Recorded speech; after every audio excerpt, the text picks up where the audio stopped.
Gunslinger Soap is handmade soaps and beard products made without all of the junk to pamper your skin. You can go to their website right now, gunslingersoap.com, and sign up and get 15% off of your first order and always free shipping over $30. That's gunslingersoap.com. They're actually going to be sponsoring a giveaway we're going to be doing for the World Series. Actually got the product in the mail today. Some of the best soap that you can get. Great for your skin, especially if you are like me and have sensitive skin. It's really good for you. We're even going to be making sure we get Stefan here a care package in the very near future. Welcome, buddy. How you doing today, sir? Good. Hey, my apologies. I misread this. I thought Stanton was leading off. Bader's leading off.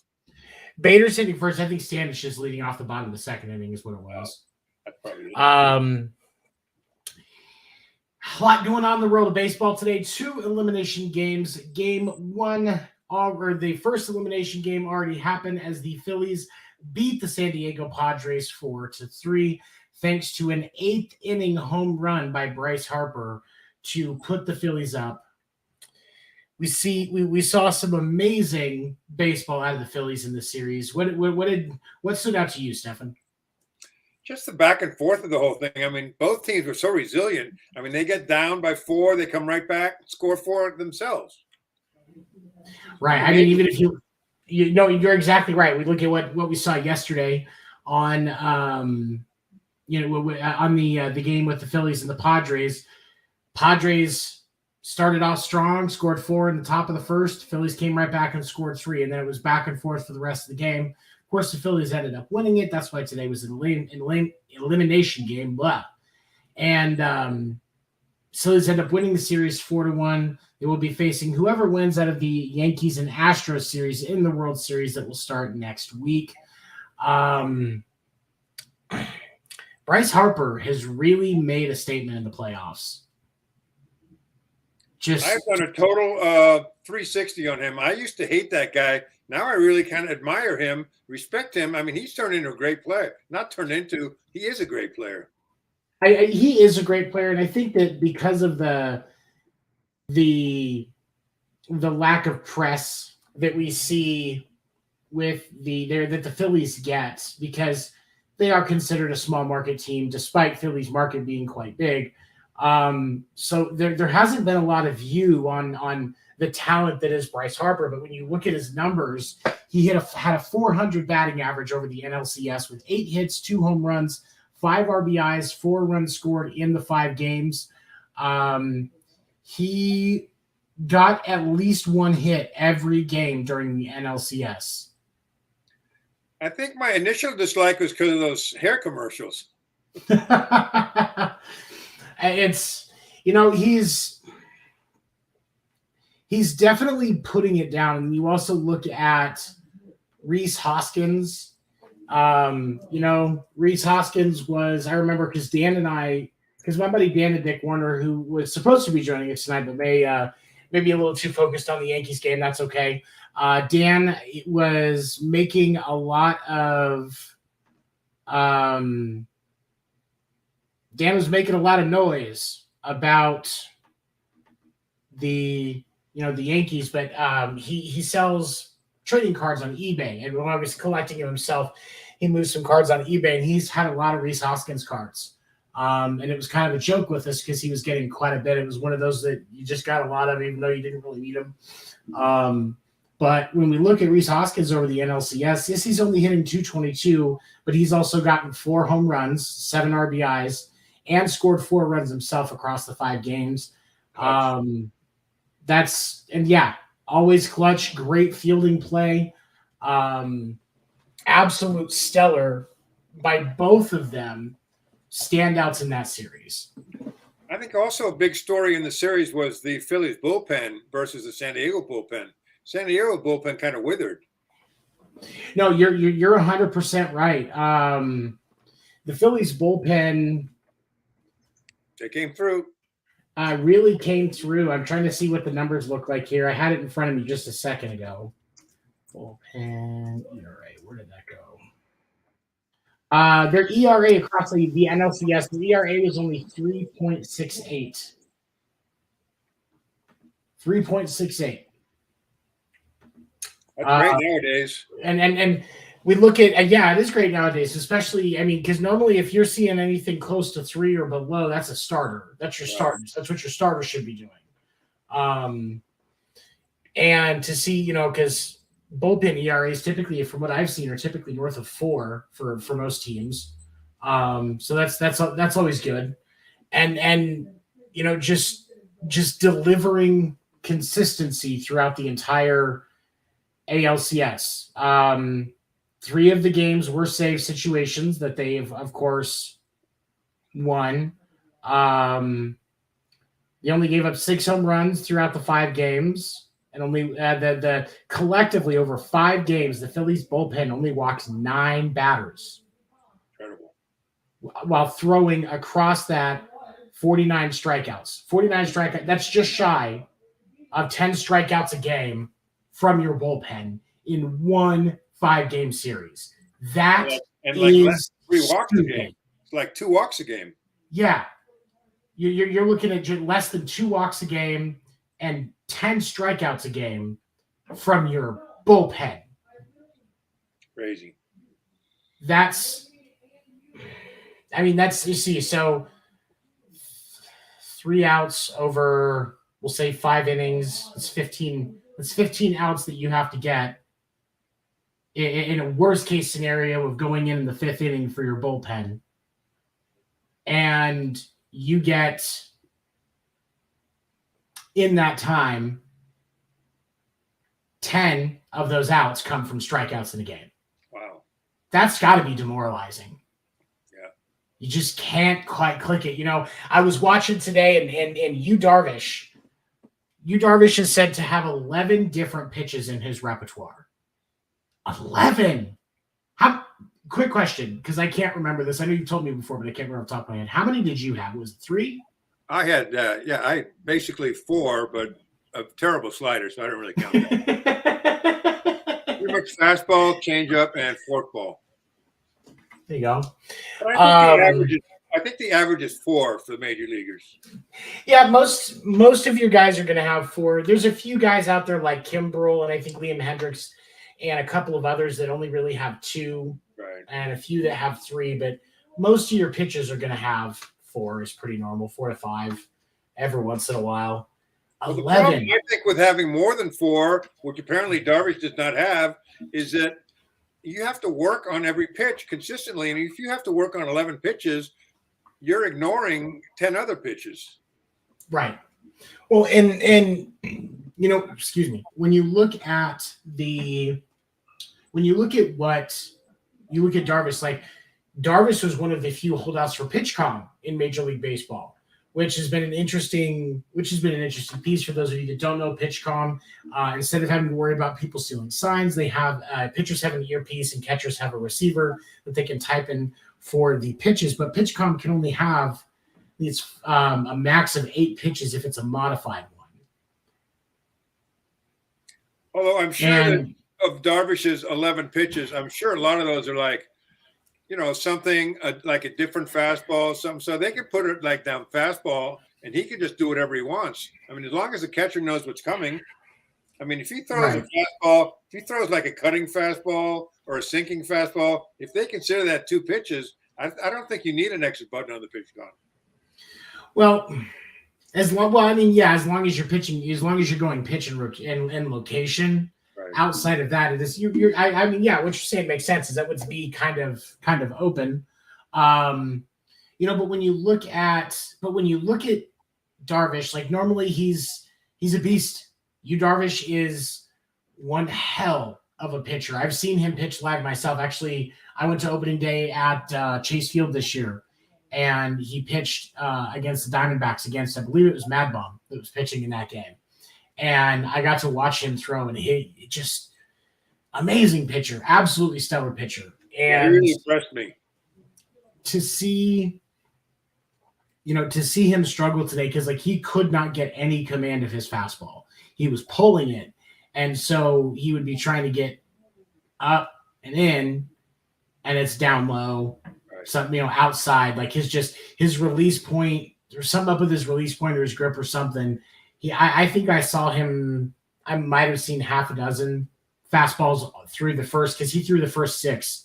Was it raining when he was in?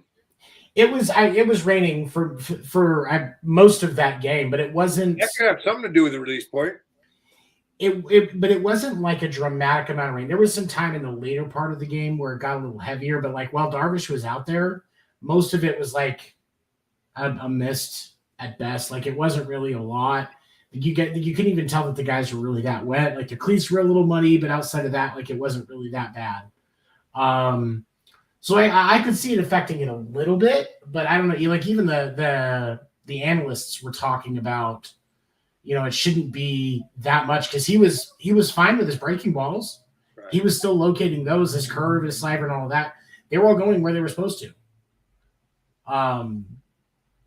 So for him, man, I feel bad for him because to not have the most important pitch in your arsenal as a pitcher not be locating for you in the game of your, the game of your year, the game of your career. That's rough. And he still pitched a pretty good game. I mean, they were right in it till the very end. Yeah, they were. I mean, he gave his team a chance to win. He gave his team a chance to win, which is all you can ask. Absolutely, and I think you're 100% correct on that. He did give his team a chance to win, and that's really the best thing. He did. Because it was back and forth there for a little while, and at one point the Padres were actually leading 3-2 before Bryce Harper's bomb in the bottom of the 8th inning. And he was looking at possibly being able to get a win out of that game despite all the struggles that he had. Speaking of release points.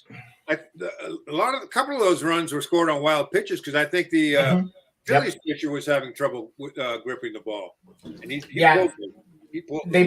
they pulled Zach Wheeler, and then Dominguez came. The Phillies pulled Zach Wheeler, and Dominguez came in, and Dominguez had 2 wild pitches and 1 at bat, right? And that's what got the because Josh Bell hit an RBI double, and that's what put him up, and then. There was a wild pitch because they sent somebody in for Josh Bell. Wild pitch him to third, wild pitch him home. Wild pitch to third, and then wild pitch to home in the same bat. It's just like,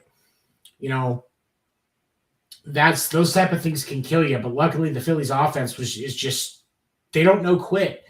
I've said this before. I said this last week actually. This team reminds me of the 2015 Royals. I just plain and simple. The energy that they have, the fight, the atmosphere around that team, the opponents not being able to capitalize on mistakes because they recover well. Like those are all key pieces of that Royals run in 2015. I think Schwarber brought a lot to the team. It really, really pisses me off that the Red Sox did not re-sign Schwarber. He is a great player, still a lot of talent. He was putting up some stellar. And he's a great clubhouse guy. He's guy.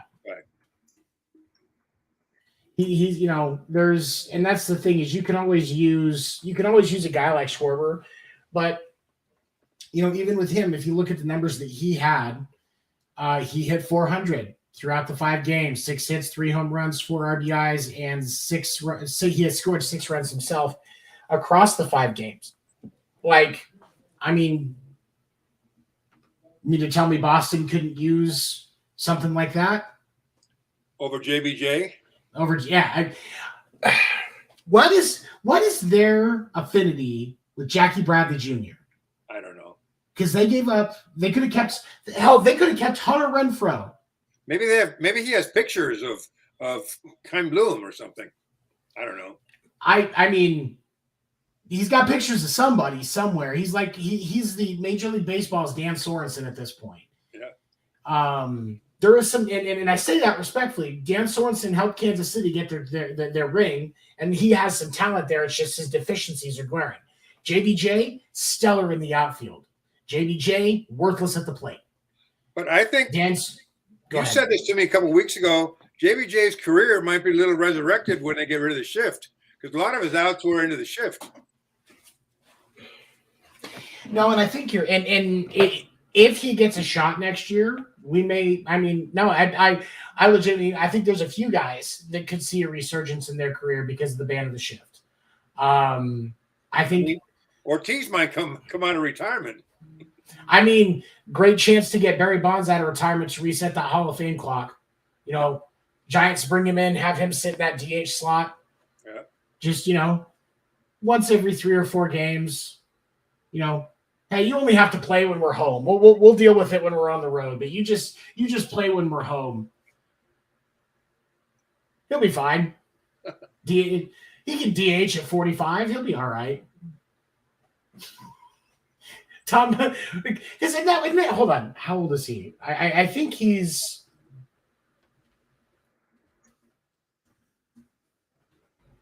Oh, I'm sorry. No, he's 58. Okay, I thought he was younger than he was. No, I think he'll still work. That's pretty old coming from a 64-year-old. You mean to tell me that if the Yankees called you and said, hey, we need you for 1 inning every other month? No. I think my ERA can only go up. That's saying something. I'm going to quit while I'm behind. Hey, you've got a better ERA than Albert Pujols, and yes, that is all that matters. And I always Veterans Committee needs to get you in the Hall of Fame immediately. I'm writing letters. Because, I mean, you pitched in the same number of pro games that he did, and he's going to be a Hall of Famer. So I think that we need to make this happen immediately. Little petition? Nice. I like that.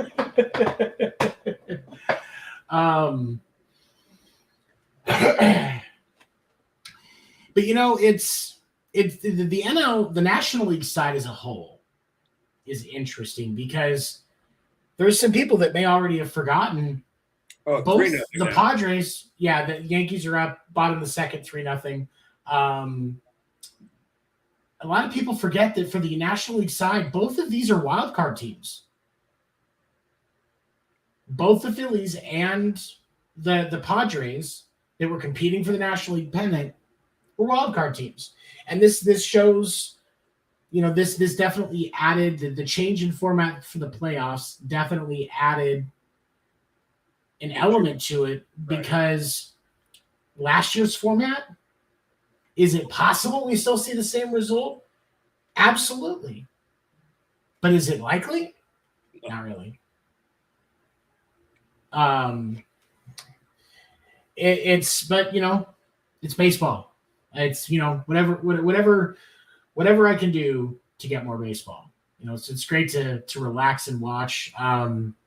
So as the Padres wrap up their season, not going to see Tatis back until 42 games in the next season. Do you think that the Pod? Yeah, that's everybody makes mistakes, but he made a pretty big one, unfortunately. Pretty inexcusable.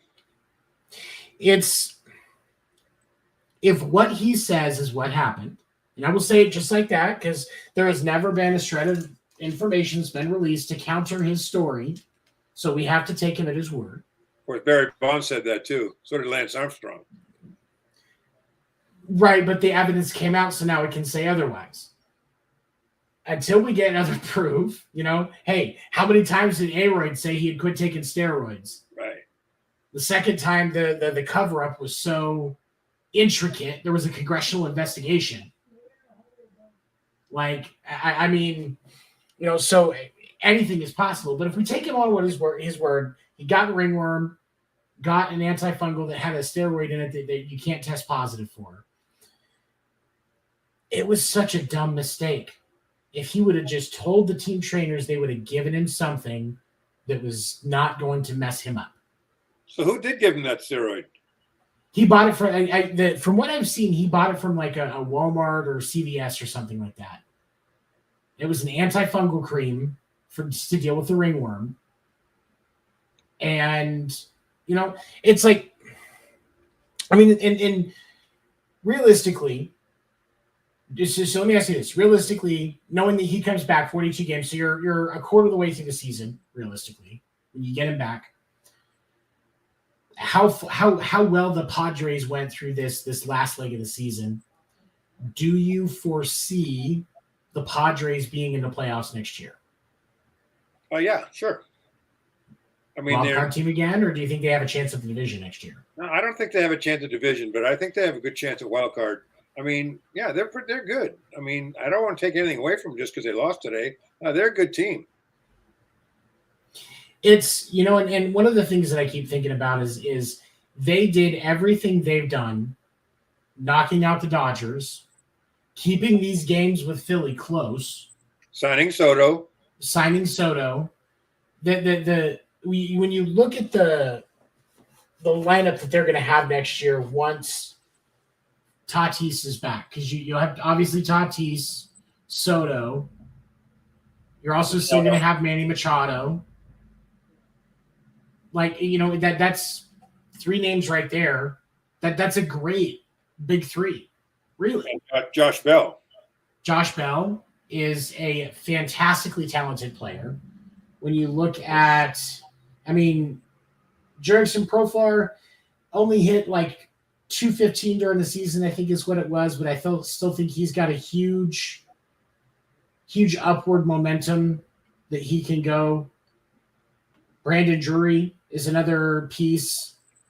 He's 30, so he's right in his prime. Though, and I think they got him from Cincinnati this year. I think he's going to be a good piece for them if they keep him. Austin Nola, I think, is a piece I could see them move off of. Maybe they make a play for Christian Vasquez, because I don't think that Houston tries to keep Vasquez simply because of how his postseason has gone. He hasn't had the best record. But he had a good game yesterday. He had a good game yesterday. Right. He threw a guy out and got a nice line drive hit. Right, but it's when with his numbers. Hold on. Yeah, overall, though, it hasn't really worked out for the Astros.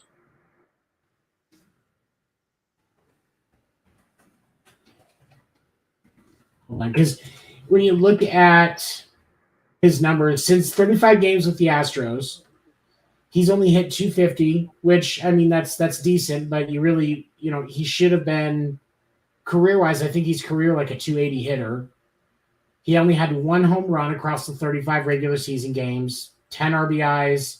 He only scored 8 runs. I would think that they wanted more out of him than that. Yeah, I agree.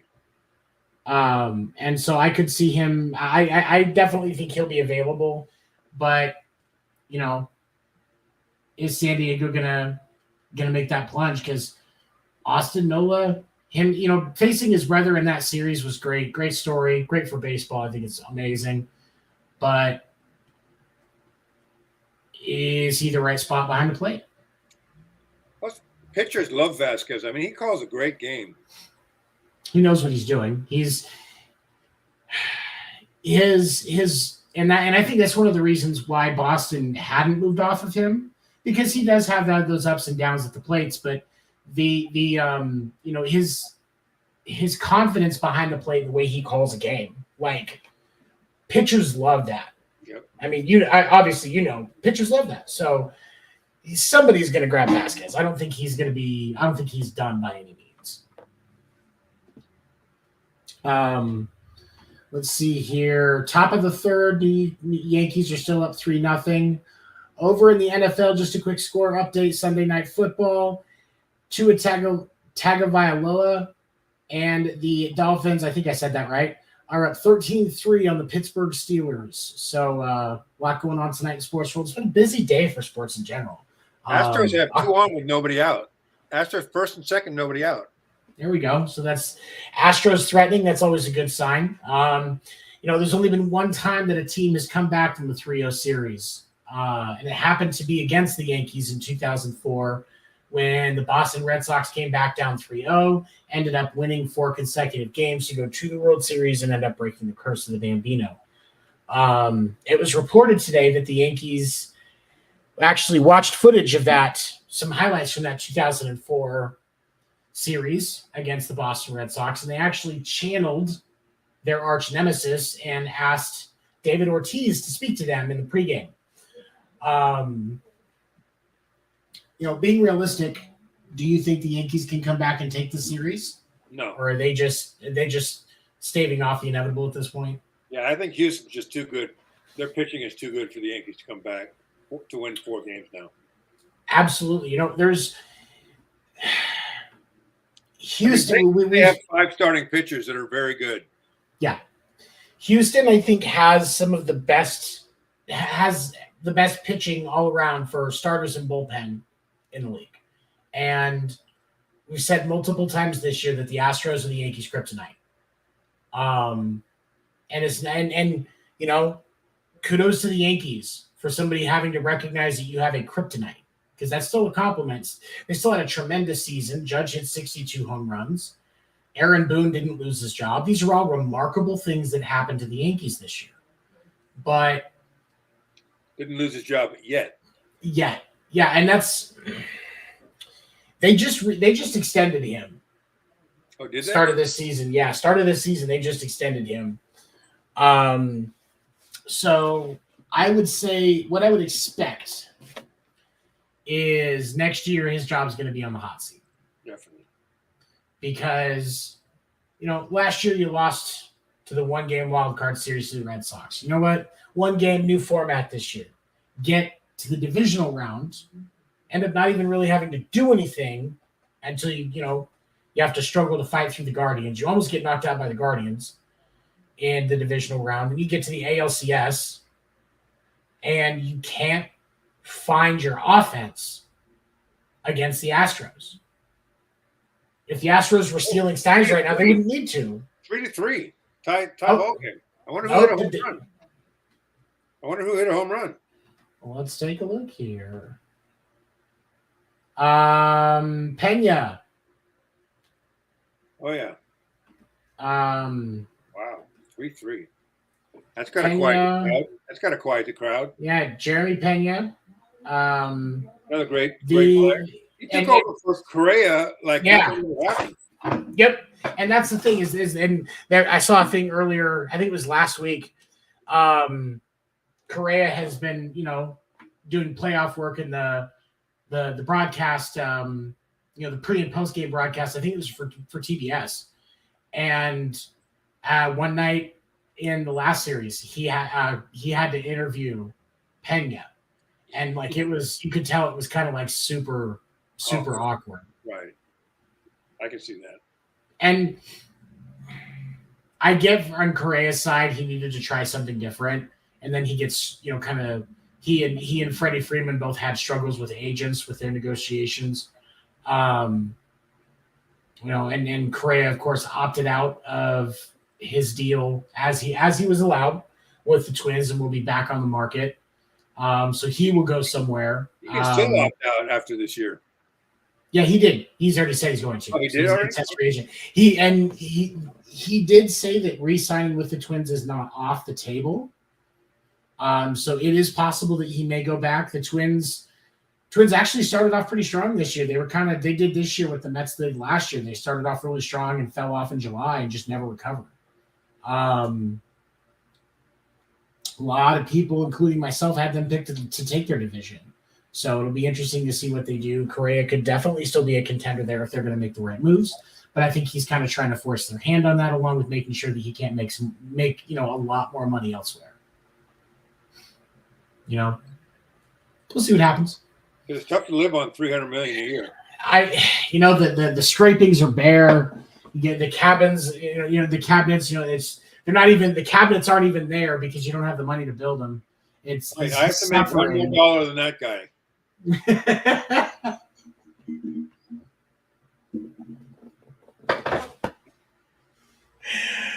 Oh, they're so petty and it's great. I love it. I think it's absolutely hilarious. But somebody actually had that in their contract at one time. I forget who it was, but they said, whatever happens, I need to make $1 more than this guy. I don't know who it was, but I can't remember. Yeah, I know what you're talking about. I've heard about it, but I can't remember who it was. There was that one last year because it was Tatis signed his deal at 340, and then somebody did a 341. And I can't remember who it was. Was it Manny that said that? No, I think it was somebody on the Mets. Uh-oh.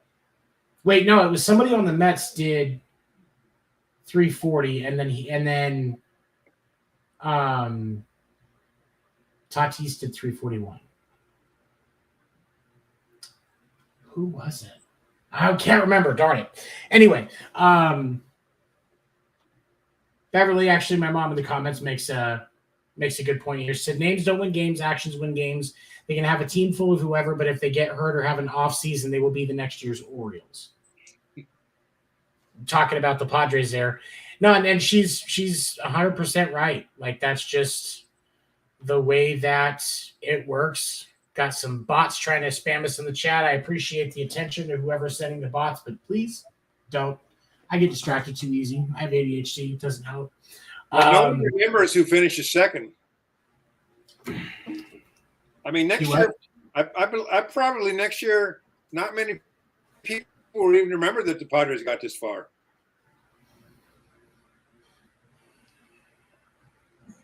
I think you might be right. I mean, really, I it's going to depend on what the results are. Can you split your 42 games where you don't have Tatis and then start to, and then keep it 75% the rest of the way? Probably be fine. But I also wonder if there's some sort of psychological thing in the clubhouse where they're not happy with him. He might have cost them the playoffs because of not being there. I don't know. Do you really think that? Because, I mean, they were able to make it past the monster that was the Dodgers without Tatis. Well, it all depends on what type of guy he is. Really, I don't know what type of guy he is. If he's a happy-go-lucky guy in the clubhouse, if people like him, if he laughs a lot, if he's a leader, I have no idea. If he's a jerk, they're not going to be happy with him. No, not at all.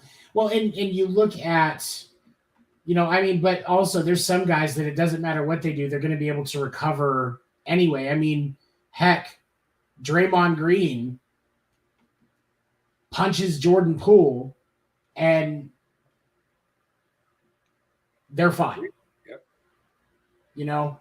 That's and a lot of that comes back to the type of guy that Draymond is. Most people understand he just gets to be a little too passionate and hot-headed. It doesn't excuse his behavior. It is what it is, but they understand what it is, and they're willing to look past it because they know that when he's right, he generates results, and they're not always the results you see on the scoreboard, but he makes an impact. Yep.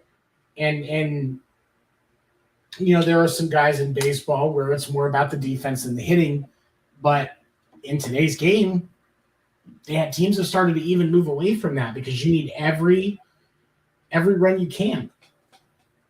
You know what surprised me listening to the game today was that Smoltz said that Machado has turned into a real leader in the clubhouse, which I could not see happening 5 years ago. I mean, he's growing up. It was bound to be happening at some point, especially he had that bad boy or that more aggressive type attitude, that persona that we saw previously. Like he's leaning into the veteran expectations and the veteran role, and I think that's a really good thing. They desperately need that. Well, he needs in that clubhouse. Oh yeah, I think so. I think I think you're right on that one. But as we look at the Yankees right now, again, just reminder score, top of the third, 3-3 in New York. Elimination game for the Yankees as they are currently down in the series 3-0. Aaron Judge has been Cortez is out already. They pulled him. Peralta's pitching now. So Cortez only went 2 innings, 2 hits, 3 runs, 3 earned runs. Probably because he gave up the runs. Yeah, 3 walks, 2 strikeouts, 1 home run. They're trying to stay competitive. They don't want to lose this game, Aaron. You could be right. Boone's job could still be on the line, but I would think it's going to be if they have these problems next year, he loses his job because they did have a better record and they did make it farther than they did last year. So I would think, but when we look at Aaron Judge, and here's where I think the biggest problem lies with the Yankees in the postseason. The Yankees live or die by Aaron Judge. And in 8 games, Aaron Judge, and this is according to statmuse.com. StatMuse is great. You can actually just type in what you're looking for. Like for this, I just typed Aaron Judge, 2022 postseason. Aaron Judge has a batting average of 156 during the postseason with 5 hits, 2 home runs, 3 RBIs, and 5 runs scored across the 8 games. If your star is hitting 156, you're not going to produce runs to win games. Plain and simple. There's only so much that they can do. And yeah, there's guys like Josh Donaldson. A lot of Yankees fans aren't happy with Josh Donaldson right now because he's only had a couple of hits across the 8 games. Matt Carpenter hasn't really played very much. He seems to have lost his magic almost. Old. It's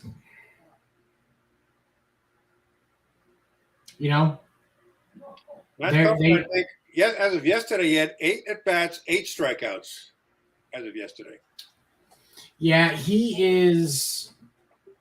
I don't know what it was because he had a absolutely stellar season until he got hurt. Right, yeah, came out of nowhere. Came out of nowhere. Like if it wasn't for Verlander's recovery and Verlander coming back this year and doing so well, I could see him in the running for comeback player of the year. Mm-hmm.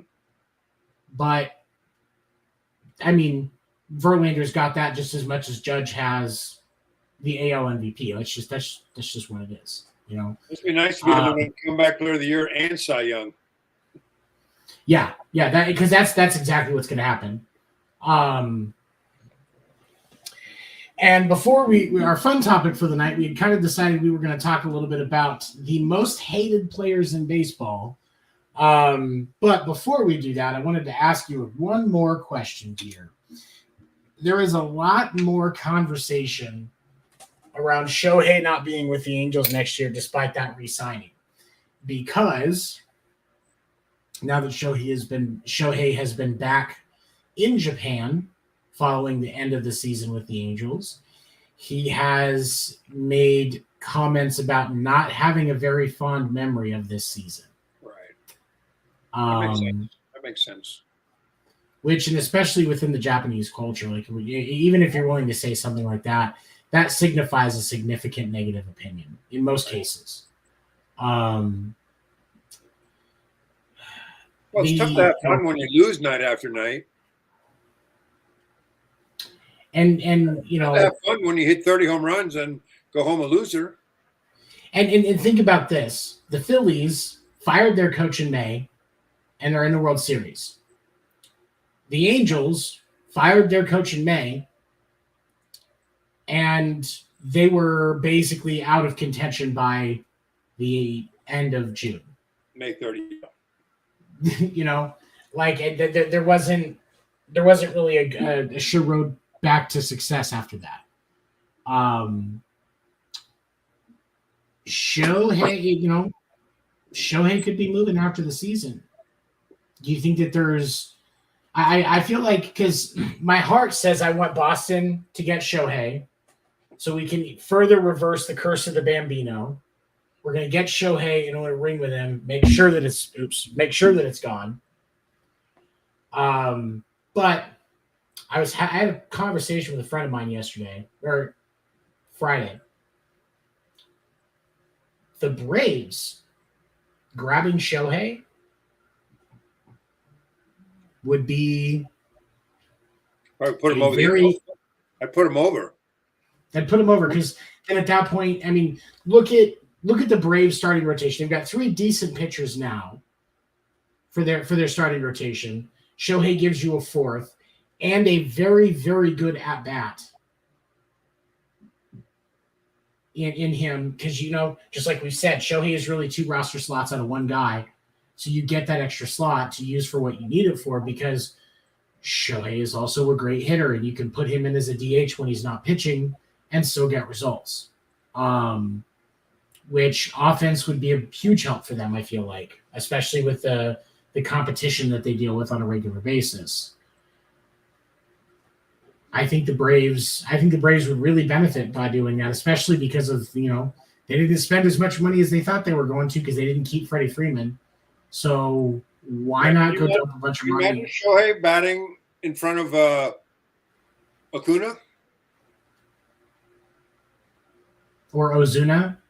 Acuna. Marcell Ozuna. No, Marcell Ozuna. Well, there's Acuna Jr., yeah, but then also, don't they have Marcell Ozuna? I have no idea. But yeah, no, I mean, he is a pitcher, my bad. But no, like that's a great bat in their lineup. Great bat in their lineup, and fills a pitching need, which I think pitching is one of their weaknesses this year. Despite, future National League Rookie of the Year Spencer Strider being one of their starting pitchers. And he's going to improve. Yeah, I think we see him get a little bit more control, and I wouldn't not be surprised to see his velocity tick up a little bit as well. I think he's got future Cy Young written all over him. I agree. There is a Cy Young award or 2 in his future, but he'll at least get Rookie of the Year this year for the National League, which I think is great, because really the 2 biggest contenders for Rookie of the Year for the National League are both on the Braves, the third baseman and one of their pitchers. So that's great for them, but I understand the importance of building through the draft, because that's long-term success with typically a smaller investment. But you've got to grab a couple of wingmen out of free agency, just a couple of power guys. And there's just some deals you can't pass up. And that's the thing is there's going to be a couple of things that I think that they could do. One, like I said, grabbing Shohei would be huge. Maybe a small improvement on their infield a little bit somewhere. I don't know where that looks like, but somewhere in their infield. And I think they're back in the World Series contention. Yeah, because they'll have Albies back, right? Yeah. Have Ozzy Albies back. Acuna Jr. will be back next year for sure. And just gotta keep rolling. All right, so before we wrap up this evening, I wanted to talk a little bit. We've kind of been talking about this in our group chat that we have about the most hated men in baseball. And, there's a lot of stories that go around. So, of course, we can't guarantee that all of these will be true. And the information that we are discussing is based on resources that we could find. So don't consider everything that we have golden. Do your own research, decide your own opinions. But here's what we're looking at.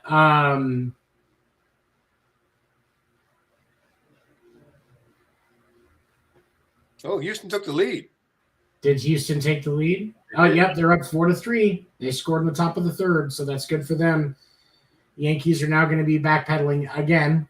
I don't think any lead is safe against Houston these days. No. And they not only they're going to beat you, they know they're going to come back and beat you. They know it, and the opponent knows it, and the Yankees know it. Yeah. I think you're right. The Yankees are, there is a lot of talent on that roster. Like, and that's the truth of it. You don't win 99 games in the season accidentally. You just don't. But at the time, they can't close the door. And there's a reason for that in the organization somewhere. And if when you're a large market team like the Yankees, your base expects you to find what that reason is that you can't close and deal with it. It might be pressure. You don't know. And I think that Yankees fans, and I understand that I'm a Red Sox fan, I'm in a Red Sox jersey. I understand that. But what I'm about to say is just based on observations. Yankees fans have a very high expectation of their team. And a lot of that stems from having 27 rings. So, to a point, Yankees fans have been conditioned to have higher expectations because of prior success of the organization. However, since Steinbrenner died, the standards and practices within that organization have not been what they should be. And so that's why you get situations like Aaron Judge hitting 62 home runs and still getting booed by the fans because he's hitting 156 in the playoffs. This is why we may see Aaron Judge sign with somebody else, because if Aaron Judge goes to pretty much any other fan base, they're going to embrace him with open arms, short of him, pulling a Henry Ruggs. He's going to have the undying support of whatever team's fan base he goes to, especially the storylines that would surround him if he went to the Giants, which I know would make Craig very, very happy. Or maybe to the Mets. He can stay in the same fan base. The Mets are another one. I still think that if he is actually going to take offers from other teams, if Boston is not at least trying, they're idiots. Right. And I say that honestly and respectfully. Like, if there is a legitimate chance to get Aaron Judge, you should, especially for these large market teams. Screwed up with Schwarber. That was a big mistake. It makes me question the decision to keep. Yeah, it makes me just question Kai Bloom. Right. Like, and I understand that there are some things that there are some vision. There is a vision that Kai Bloom has, but I just don't know if that vision works in Boston. I mean, it might work in Tampa Bay, but I don't think it'll work in Boston. It might work in Tampa Bay. I mean, there are a few teams who could use a GM like him, Arizona being one of them. I think could hugely benefit from his mentality. I think Ken Kendricks, who I can't stand, but I think Ken Kendricks would like his style because he wants to win cheap. That doesn't work when you're in a market like Boston. It just realize doesn't. If the Phillies win the World Series, that'll be the fourth team that Dave Dombrowski has brought to the series? Really? Yeah. I didn't realize it was that many. Yeah, I heard it. I knew he got it. Wow, that's interesting. I knew he got a few teams, but I didn't realize it was 4 now. 3 now. 4. 4 if they win. So That's I insane. guess Boston, Detroit. I don't know. Did he ever get Detroit in? Wasn't he running them in, what was that, 2012? I don't know. Was it 2012, 2014 when they won the World Series? Yeah. Somewhere in there. Because I know the Boston won in 2013, so it was either the year before or the year after Detroit won the World Series. So I think it's possible, yeah, because I don't think he was with Boston when they got the one in 2013. So, yeah, Boston, Detroit. Who was the other one? I don't know. That's interesting. But, okay, so let's take a look at this. Before we move on, talk about the most hated men in baseball for a couple of minutes. Phillies against Astros. Who are you going to take? I'm going to take the Astros. I picked the Astros to win it all. You picked the Astros to win it all.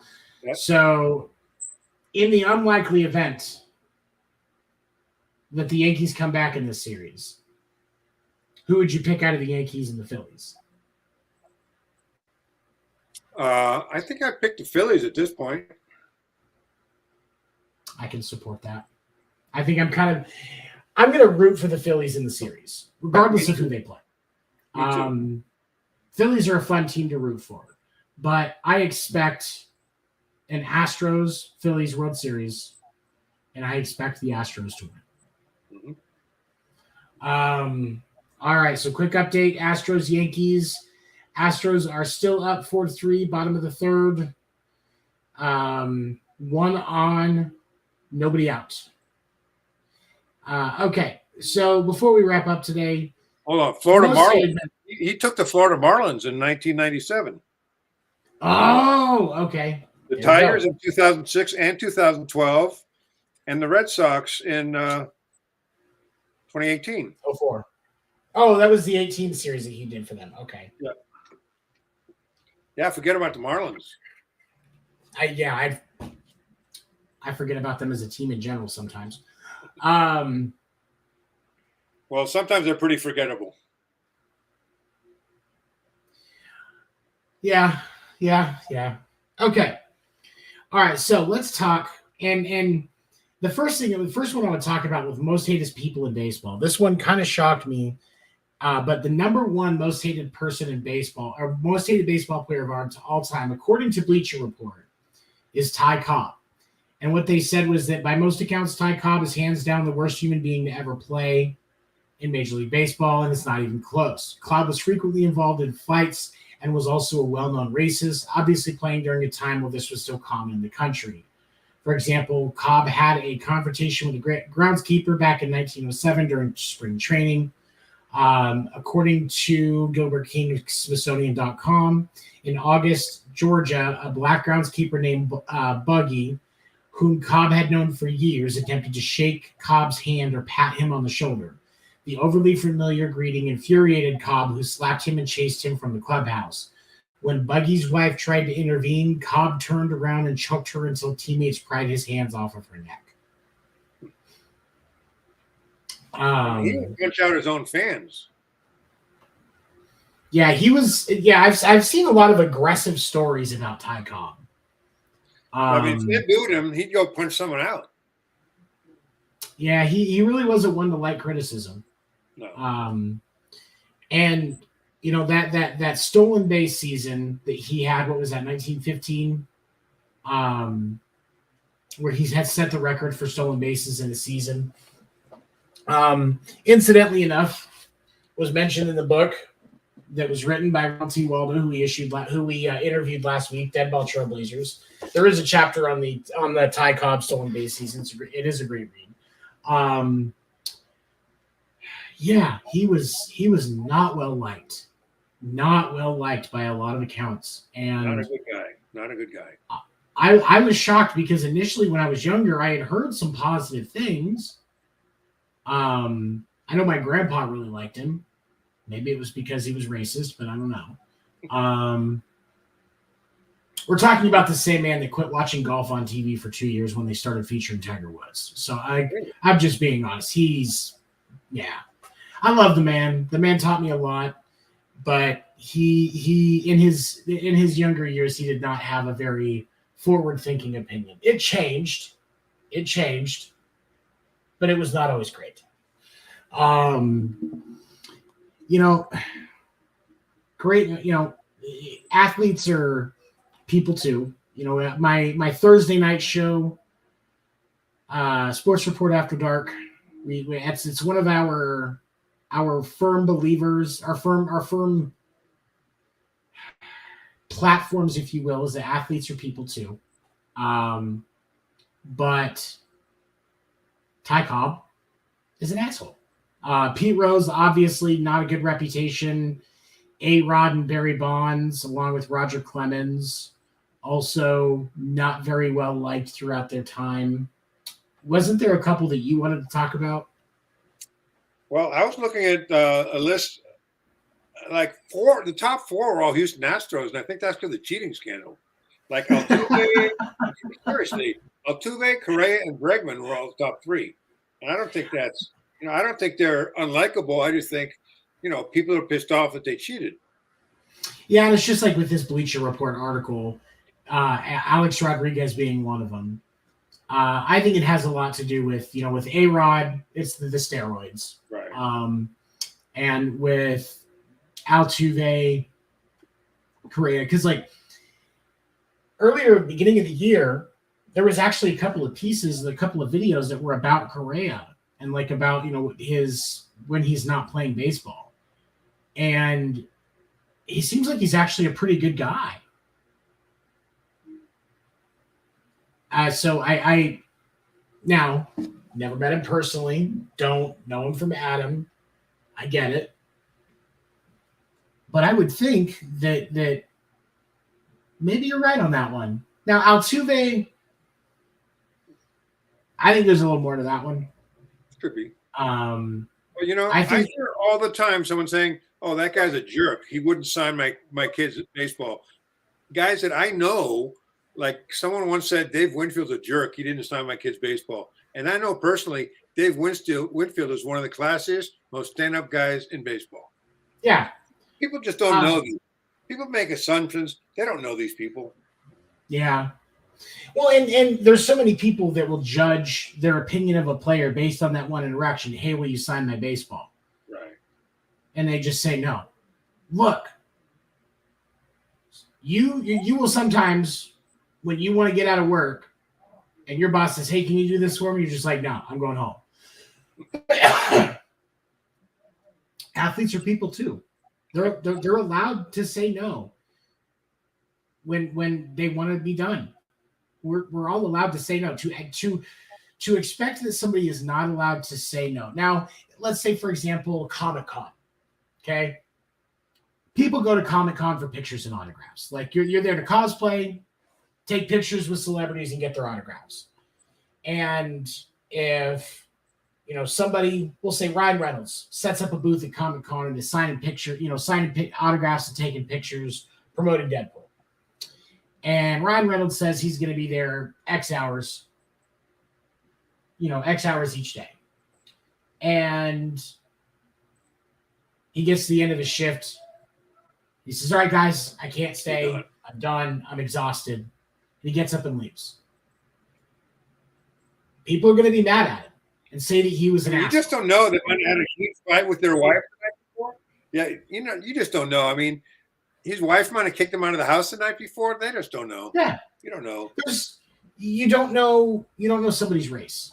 You don't know, and I don't mean like races and skin color. I mean races and what, their life. You don't know what they're dealing with in the run and running the race that is their life. Right. And so it's important to remember, and I'll say it until I'm blue in the face, just like I believe you're a person too, despite being a former Yankees player. Athletes are people too. It's not a hard concept. All right, one last update on the score. It is 4-3 after the third inning. I want to give a thank you to everybody who has been watching and those of you that were in the comments. We appreciate you so much. You can catch the rebroadcast this on West Coast Radio Tuesday mornings at 11 a.m. Eastern. You just by adding a skill onto your Alexa or going to westcoastradio.info. Big shout out to those of you that are catching at the end of this episode on West Coast Radio. Definitely like our Facebook channel so you can stay up to date with us. We are going to be planning a commentary of one of the series games. It was going to be game one back when it was originally looking like game one was going to be on November 5th.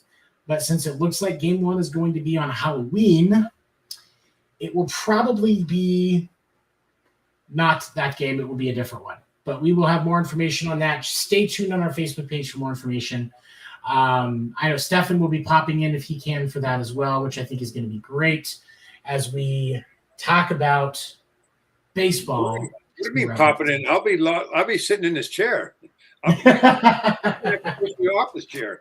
You might have to pop me out. You're gonna have to pop me out. I'm excited for that. I'm legitimately excited for that. I like that. It's thank you for joining us this season and being with us, man. It's genuinely, as we look closer towards the end of the season, it's genuinely been amazing to have you this year, to learn from you, and you know, you're only the second person that's a Yankees fan that I call a friend.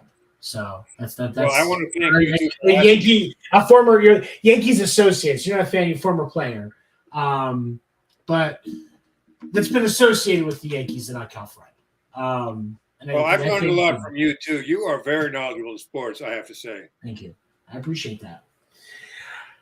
I wasn't cool enough to be an athlete, so I spent a whole lot of time watching and learning from athletes on how to see it, and it's really helped. So, but you can check out past episodes on Spotify as well as iHeart Radio. This episode will be on Spotify tomorrow.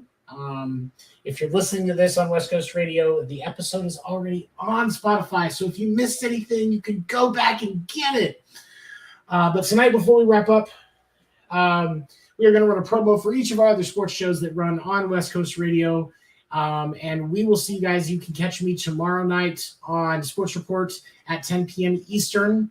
We'll be talking more baseball there, along with all other sports like basketball, baseball, and football.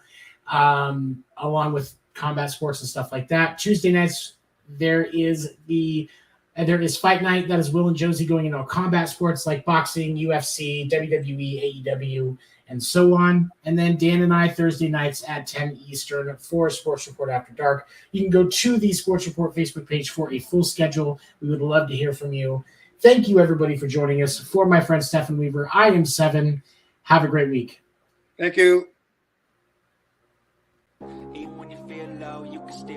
Wrap up your Monday with some laughs. Make sure to join Will, Seven, Dan the Dick Warner, and Josie as they dive into the hottest topics of the week across sports, including baseball, basketball, and the NFL. You can catch the episode live Monday nights at 10 p.m. Eastern on youtube.com/The Sports Report Podcast, or Wednesdays at 11 a.m. Eastern on West Coast Radio. Don't miss the Sports Report Podcast.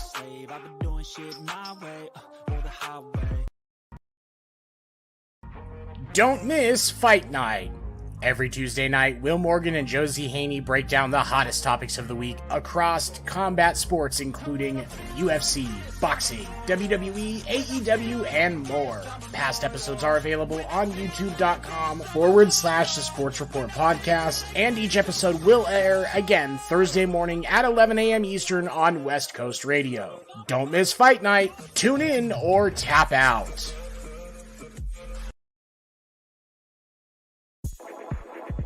Put the kids to bed, put on your shades, and crack open a cold one during Sports Report After Dark with Seven and Dan the Dick Warner. You can catch After Dark Thursday nights at 10 p.m. Eastern on youtube.com/The Sports Report Podcast, and again Saturday nights at 11 p.m. Eastern on West Coast Radio. We believe that athletes are people too, and Skip Bayless is one of the lizard people. Don't miss Sports Report After Dark. For all things baseball, don't miss the Winter Meetings podcast Sunday nights at 9 p.m. Eastern at youtube.com/The Sports Report Podcast, and again Tuesday mornings on West Coast Radio at 11 a.m. Eastern.